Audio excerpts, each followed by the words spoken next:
Hello everyone, কি অবস্থা সবার? আশা করি সবাই ভালো আছেন। অনেকদিন পর ভিডিও নিয়ে হাজির হলাম আপনাদের মাঝে।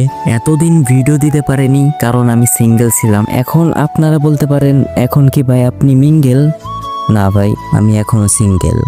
তাই বুক ভরা বেদনা ভোলার জন্য আজকে যাচ্ছি মুখোশবিল। আর যাওয়ার পথে দেখি বিমান থেকে আমাদের এক ভক্ত আমাদেরকে হাই হ্যালো জানাচ্ছে। তাই আমরা ভিডিওর ফ্রেমে তাকে নিয়ে নিলাম। আর অর্ধেক রাস্তা যেতে না যেতে আমাদের তেল ফুরিয়ে যায়। আর তাই আমার এক টিম মেম্বারকে আমি আমার এক ফার্স্ট টায়ার বাংলার কাওয়াসাকি নিনজাতে উঠিয়ে দিই।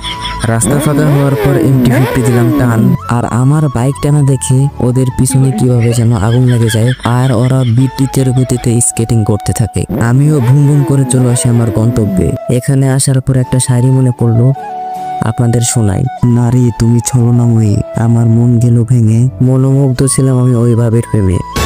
আর হ্যাঁ, শায়রি কেমন হয়েছে কমেন্ট বক্স খোলা আছে, আপনারা জানান। মুখোশবিলে আসার পর আমরা সবাই ক্লান্ত। আমরা একটু রেস্ট নেওয়ার পর চলে আসলাম ব্রিজে। আর ব্রিজে আসার পর দেখি আমার সব সাবস্ক্রাইবার এখানে ওয়েট করতেছিল আমার জন্য। আর এইখানে আমি আমার বন্ধুকে বলতেছিলাম, বন্ধু একটা ছবি তুলে দে। আমার বন্ধু একটা ফালতু ফটোগ্রাফার, সব বলে ছবি ফালতুই হয়েছে। আর তারপর আমি চুল পাকনামি করে ওই ব্রিজ থেকে এই ব্রিজে আসলাম আপনাদেরকে এই সুন্দর দৃশ্য দেখানোর জন্য। আর এখানে দেখতে দেখতে সন্ধ্যা হয়ে গেল। তাই আমরা নিজ নিজ বাড়িতে যাওয়ার জন্য রওনা দিয়ে দিই। আজকের জন্য এই পর্যন্তই। দেখা হবে অন্য কোনো ভিডিওতে। আল্লাহ হাফেজ।